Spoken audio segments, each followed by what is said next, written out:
Click subscribe, hit the bell icon and never miss the update from SD's chess world. Hello everyone, Namaste. Of course, this is video about Grandmaster Praggnanandhaa Babu. Yes, Praggnanandhaa achieved the Grandmaster title on 23rd June 2018. He became a Grandmaster at the age of 12 years, 10 months and 13 days and became world's second youngest Grandmaster and youngest Grandmaster from India. Of course, first place is held by Grandmaster Sergei Karakin from Ukraine with 12 years and 7 months. Today we will going to see Praggnanandhaa's last match as an international master against Grandmaster Moroni Luca. After this match, Praggnanandhaa became a Grandmaster. So without wasting time, let's go for it.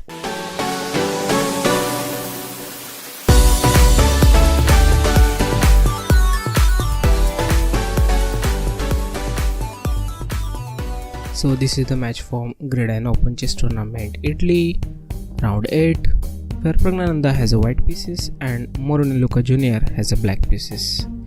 Praggnanandhaa started with e4, e5 by Moroni, knight to f3, knight to c6 and bishop to b5, rule of his opening.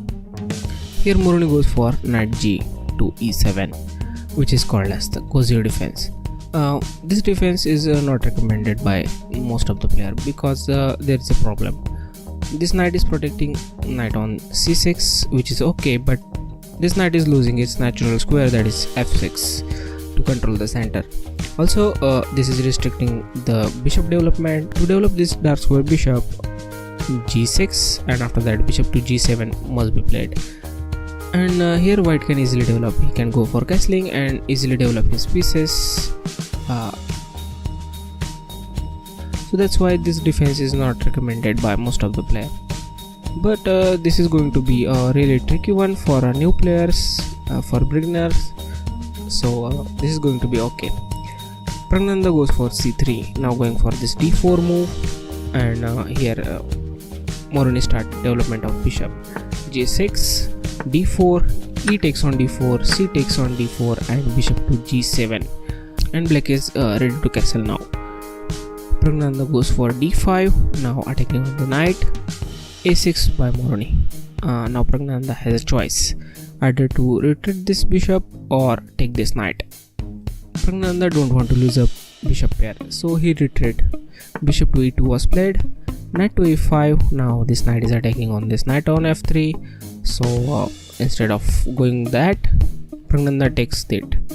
Knight takes on e5, bishop takes on e5 and knight to c3. Here d6 was played, solidifying this bishop position, and Praggnanandhaa goes for castling. And here c5 was played. Really don't understand this move.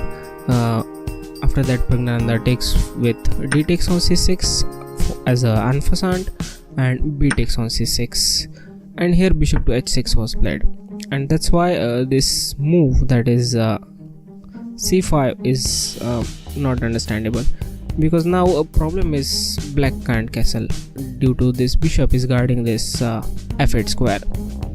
To kick this bishop, knight to f5 must be played, but problem is there is e4, so Moroni goes for d5, want to avoid that pawn.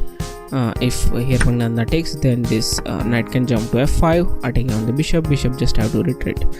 So of course it is going to be bad for Praggnanandhaa. Here Praggnanandhaa goes for queen to d3, still keeping his pawn over here.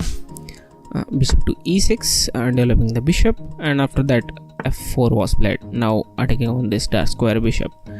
Moroni goes for queen to b6, check. King have to move, king to h1 and d takes on e4, attacking on the queen. Knight takes on e4 and a rook to d8, attacking on the queen. Queen to a3 was played. Now queen is going for this knight on e7, which is an important knight and only protected by the king. Here bishop to d4 was played, now moving this bishop to this ft. After that bishop to g5 was played, and here Praggnanandhaa is threatening checkmate in 1. So to avoid it, there is move c5 was played. Now this pawn is guarding everything. Knight to f6, there is a check. Of course if you move your king, then you lose a castling right. So bishop takes on f6. Bishop takes on f6, attacking on this rook. Rook just have to move, and rook to g8, losing castling rights. And now this king is stuck in the center with the own pieces smothering it. Here rook 8 to d1. Now Praggnanandhaa want to exchange the rook on this d file. Moroni don't mind it. Rook takes on d1, rook takes on d1, and knight to d5. Now kicking this bishop back. Bishop goes for bishop to h4, still keeping eye on this e7 square, and a king to h8. So a king can now move to this g7 square, but the problem is this pawn is pinned. So bishop to f3, now attacking on this knight. There is a double attack by the bishop and this rook. Moroni goes for queen to b5, avoiding the protection of this knight. This is quite understandable move, we will see. Here Praggnanandhaa takes on d5, bishop takes on d5, and of course this bishop is unprotected, but you can't take it. If you take it with rook, then this queen to f1 is going to be checkmate. So that is why this queen to b5 was played. Here queen to e3, and Praggnanandhaa going for this e7 square.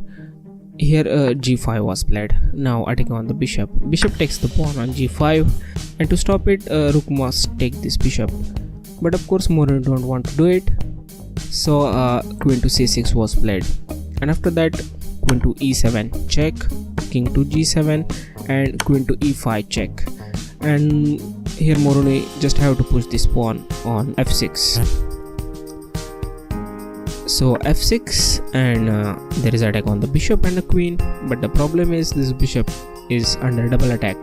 So first queen takes on d5. Now queen must have to take to compensate. Queen takes on d5, rook takes on d5, and here pawn must take this bishop to equalize the position. F takes on g5, and here Praggnanandhaa plays his last move as an international master. So that move is rook takes on g5, and Moroni Luca Jr resigns the game, and Praggnanandhaa became second youngest grandmaster. And now why Moroni resigns this game? Of course king have to move, rook will take the rook, and king just have to take. And after that g4. Of course black want to take his king in the action, king to g7 and h4. So these three pawns are now covering this 4 square, and developing the king is really difficult. Also these two pawns on c file and a file are never going to be promoted because there are two pawns on b file and a file which are going to take care of them. So it is completely winning game for white.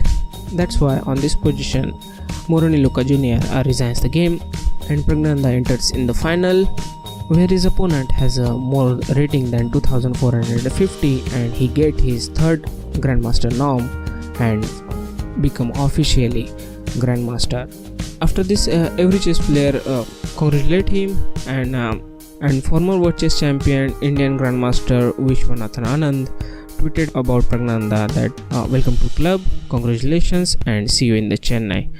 Vishwanathan Anand is really happy about him, and he find really good potential in Praggnanandhaa. He said several times in the interview. So we congratulate Praggnanandhaa Ramesh Babu for his achievement, and he's a definitely prodigy child from India and going to have a really great future. He's going to be a role model for us. So I hope you like this game. If yes, then go ahead and hit the thumbs up button, and also don't forget to join me on Twitter, Facebook and Google+. Just search for SD Chess World. You can watch my previous videos over here. Also don't forget to subscribe, and thank you so much for watching this video. I will see you in the next one. Thank you.